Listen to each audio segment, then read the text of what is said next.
नमस्कार आणि welcome to the new vlog of the Tanaya Nikhil. मी तनया तुमचं अगदी मनापासून स्वागत करते आपल्या आजच्या व्लॉगमध्ये. तर काल रात्री आम्हाला 11 वाजले होते घरी यायला. रायगडावर गेल्यामुळे आम्हाला जरा उशीर झाला आणि आतमध्ये असे हे पण येतात घाट त्यामुळे जरा घाबरत बट आलो. म्हणजे मी घाबरते बेसिकली. आलो आहे. घरी आल्यानंतर मी काहीच बघितलं नाही. म्हणजे मी आणि सखी डायरेक्ट झोपलो. निखिल कधी वर आला कधी झोपला काहीच घेणं देणं नव्हतं. इतकं थकल्यासारखं झालं होतं. ट्रिपला जायच्या आधी जो उत्साह असतो ना, ट्रिपवरून आल्यानंतर तो डायरेक्ट झिरो होतो. कारण घरात इतकं काय काय दिसतं. तरी मी आत्ता बऱ्यापैकी आवरून घेतलं आहे. एक बॅच माझी धुण्याची झाली आहे, अजून 2 तरी लागतील. व्हाईट कपडे वेगळे, बीचवरचे कपडे वेगळे. मी तिथले कपडे तिथेच धुतले होते. बट एवढी काही धुण्याची सवय नाही आहे किंवा एवढे काही छान निघत नाही माझ्याकडनं बेसिकली, खरंच सांगते. त्यामुळे मग ते पण परत धुवायचे आहेत. असं एक सकाळी उठल्या मी ते केलं. हे दोघं झोपले होते तोपर्यंत. घरात इतका पसारा झाला होता जायच्या वेळेस, कारण मी सगळं बाहेर खूप पारव आणि कबूतर वगैरे येतात. मग मी सगळं बाहेरचं आत आणून ठेवलं होतं. ते सगळं आवरून ते सगळं बाहेर शिफ्ट केलं. हॉल क्लीन केला. सखी उठल्यापासून तिला गाडी खेळवली. तिने पुन्हा घरात असला पसाराही घातलाय मुरमुऱ्यांचा. हे सगळं आवरायचं आहे. हळूहळू मी सगळं करते. त्याला सखीला डोस द्यायला पण जायचं आहे. So stay tune. Cut to direct day 3. 2 दिवस माझे धुणं वाळत घालणे, काढणे, घड्या करणे, इस्त्री करणे यातच गेले. सखीच्या मागे पण खूप फिरावं लागलं. तिला तिथे इतकी ती चालायची भटकायची सवय लागली होती एवढ्या मोकळ्या वातावरणात, की ती मला बाहेर कॉरिडॉरमध्ये पण इतकी घेऊन फिरत होती की विचारता सोय नाही. त्यात निखिलच्या 2-3 सुट्ट्या झाल्या होत्या. त्याचं पण काम चालू होतं, त्याच्यावर पण लोड होतं. त्याच्यामुळे त्याला पण खूप लक्ष देता येत नव्हतं. त्यामुळे इच्छा असून पण मी 2 दिवस काहीच शूट करू शकले नाही, कारण शक्यच नव्हतं ते काही करणं. असो, तर आज होळी आहे आणि आज सकाळी आमच्याकडे अगदी सिम्पल होतं. आज आप्पे आणि सांबार असं केलं होतं, कारण रात्री मस्त पुरणपोळीचा बेत करायचा होता. पण मला 4 पुरणपोळ्या आणि 4 ने 5, 4 साध्या आणि म्हणजे 4 आमच्यासाठी आणि एक 5वी बाप्पाची नैवेद्याची आणि एक होळीची, असं 6 पोळ्या करण्यात मला जवळजवळ 1 तास लागला आहे. रिझन, सखी सुधरूच देत नाही आज मला काही. आम्ही ॲक्च्युली घरी म्हणजे ट्रिपवरून आल्यानंतर दुसऱ्या दिवशी तिला डोस द्यायला गेलो होतो, जो 1 वर्षाचा डोस असतो बाळांचा. आधी गव्हर्नमेंट हॉस्पिटलला गेलो होतो. तिथे त्यांनी सांगितलं की इथे नाही आहे, तुम्हाला प्रायव्हेटला घ्यावं लागेल. मग आम्ही प्रायव्हेटला गेलोच होतो. तर मॅडमला सगळंच तिच्या विचारून घेतलं, अगदी जावळापासून सगळं. तर मग त्यांनी आम्हाला सजेस्ट केलं की तुम्ही तिची फिडिंग बंद करा आता म्हणून. तर त्याच प्रयत्नात आम्ही कालपासून, आणि त्याच्यामुळे तिची इतकी चिडचिड चालू आहे. मी पुढे सांगतेच की नक्की आम्ही कसं काय करतोय. बट त्यामुळे मग ती मला काहीच सुधरू देत नाही. ती लिटरली ती झोपली. ती सकाळी उठायच्या आत मी एकदम लवकर आंघोळ करून डाळ शिजवून घेतली, मसाला करून घेतला की जेणेकरून तिला मला वेळ देता येईल. पण काही नाही. म्हणजे ती सतत मागे मम्मा असंच आमचं चालू आहे. आम्हाला पप्पा पण नको आहे. ती जे काही थोडंफार व्हिडिओ कॉलवर बोलायची ना आजी बाबा त्यांच्याशी, ते त्यांना पण असं तिला काहीच घेणं देणं राहील. तिला फक्त मी कुठे जात नाही ना एवढंच काय ते तिचं सुरू आहे. पण एवढ्या गडबडीत पण माझा सगळा स्वयंपाक झाला आहे. आता किती वाजलेत? 6:30 वाजलेत. माझा सगळा पूर्णाचा स्वयंपाक झाला आहे. आम्हाला जास्त काही करायचा पण नव्हता आणि मी खूप एक्सायटेड आहे, कारण आंबेरस आहे आज. पहिल्यांदाच आता आंबेरस खाणार आहे ह्या वर्षीचा. ॲक्च्युली मी सखीसाठी आणलं होतं की तिला नाद लागेल, थोडा आंबा तिला आवडेल असं मला वाटलं होतं. आणि काल मी तिला आंबा खाऊ पण घातला. बट त्यावर तिने मला इतकी थंड रिॲक्शन दिली की मलाच झालं की सखी काय आंबा नाही खात तू? आवाज आला ना तुमचा, अशी मम्मा चालू आहे. तर तिने काय तेवढा आवडीने खाल्ला नाही. तर म्हटलं तर रस करू, आज नैवेद्य होता, मला करायचाच होता. तर म्हटलं आज मे बी ती खाईल की नाही माहीत नाही, बट खावा तिने अशी माझी इच्छा आहे. जर ती निखिल साईडला गेली असेल ना तर ती नाही खाणार, कारण की निखिलला नाही आवडत आंबे एवढे आणि मला प्रचंड आवडतात. काय बिट्टू? ॲक्च्युली ना माझ्या माहेरी अक्षय तृतीयेनंतर आंबे खायचे. बट इकडे तात्या म्हणतात की ते केळं आहे ना, ते काय म्हणतात त्याला, खरबूज ना रे, त्या केळ्यावर खरबूज ठेवायचं ना. तर तात्या म्हणतात तोपर्यंत आपण खरबूज सोडू, आंबे वर्षातनं एकदाच आता आंबे खाऊन घ्यायचे. ओ चला इकडे बघ सखी, चल चल. हे बघ कोण आहे बघ. दीदी आली, गौरी आली.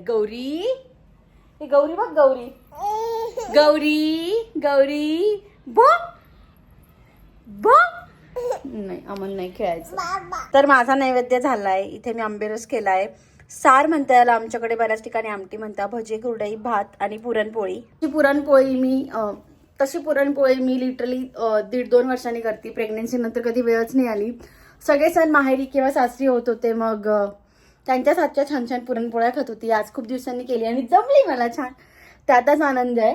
डाळ माझ्याकडनं करायची राहिली, पण म्हटलं ठीक आहे आता साधं फळ जसं असेल तसं, कारण सखी खरंच काही सुचू देत नाही आज मला.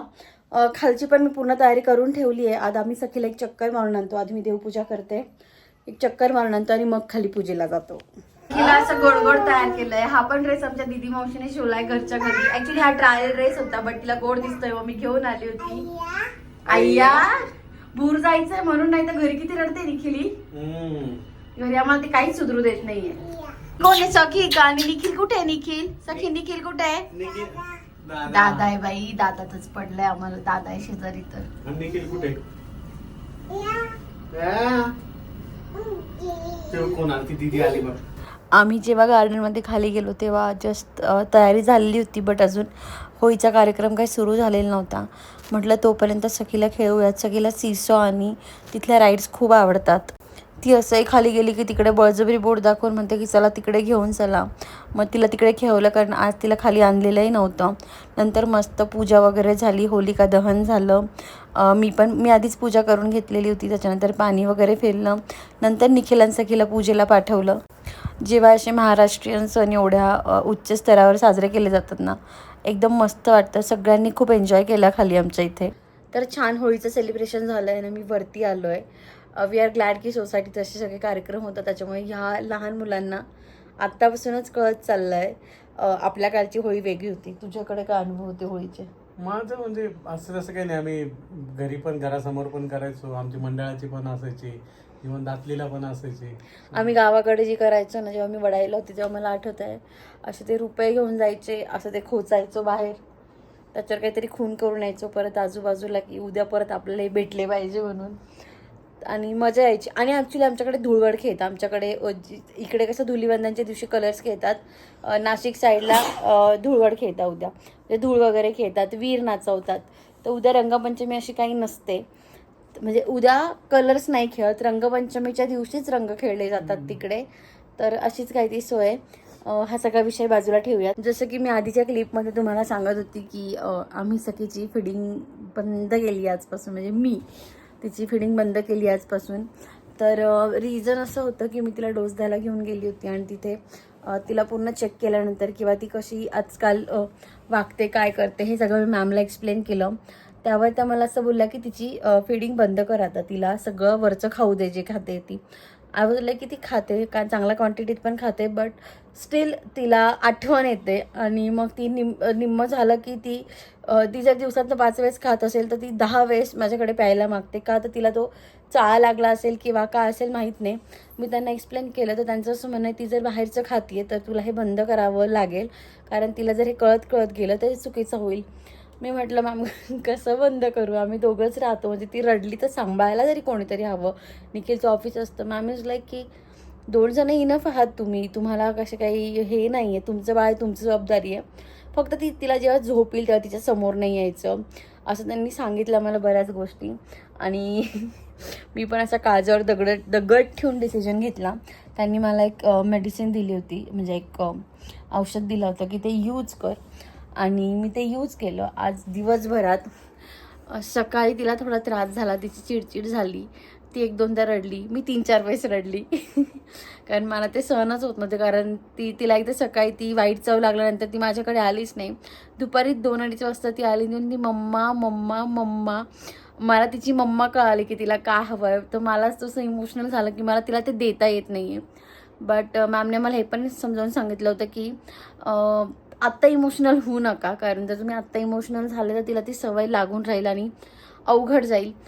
मला सगळे नाही म्हणत होते घरचे वगैरे की 1.5-2 वर्ष तरी नको करू, बट तिची सगळी हिस्ट्री वगैरे चेक केल्यानंतर आम्हाला डॉक्टरने प्रिस्क्राईब केलं, म्हणून मी एवढा मोठा डिसिजन घेतला. ती आता 13 महिन्यांची झाली आहे आणि ती बाहेरचं म्हणजे वरचं बऱ्यापैकी खाती आहे.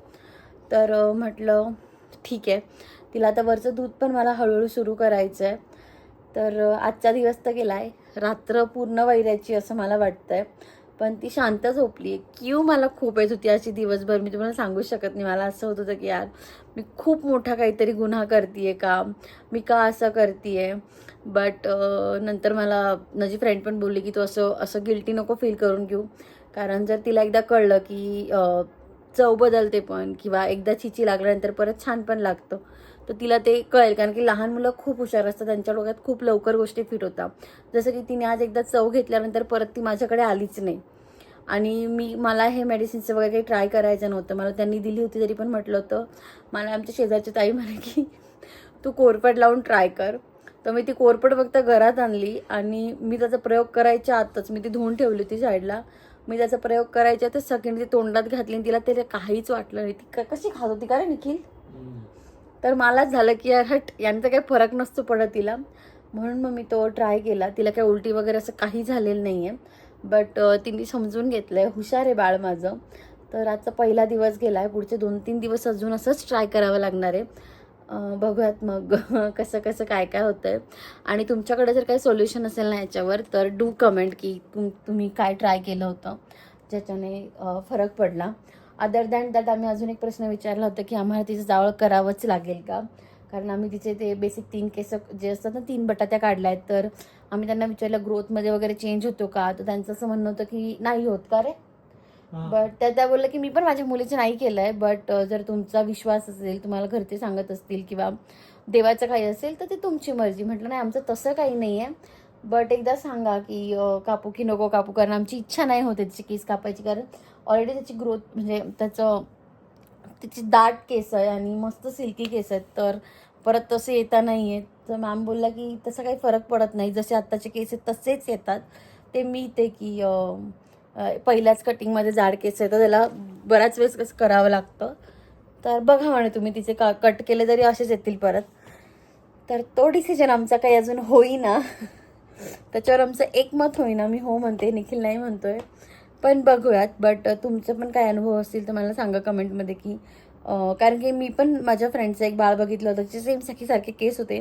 तिने 1.5 वर्षांनी घरच्यांचे प्रेशर्स खाली ते कट केले आणि आता त्या दिवशी मी तिचा फोटो बघितला, म्हटलं काका हिचे केस असेच आले का. शी इज लाईक की एक्झॅक्टली तशीच आले, काहीच फरक नाही पडला आहे. तर आणि मला एक असं इमोशनल पण वाटतं की यार ते माझ्या पोटात म्हणजे ते वाढलेले केस तर राहावेत तिचे, ते माझं आणि तिचं ते कनेक्शन आहे. बट बघूयात. तर असा होता आजचा व्लॉग. काय खूप जास्त नाही डिस्कस केलं, जे मनातलं होती ते बोलली आहे. तर तुम्हाला जर आवडलं असेल तर डू लाईक, शेअर आणि सबस्क्राईब, आणि असंच प्रेम देत राहा मला, निखिलला आणि सखीला. आपण भेटूया उद्याच्या व्लॉगमध्ये. थँक्यू.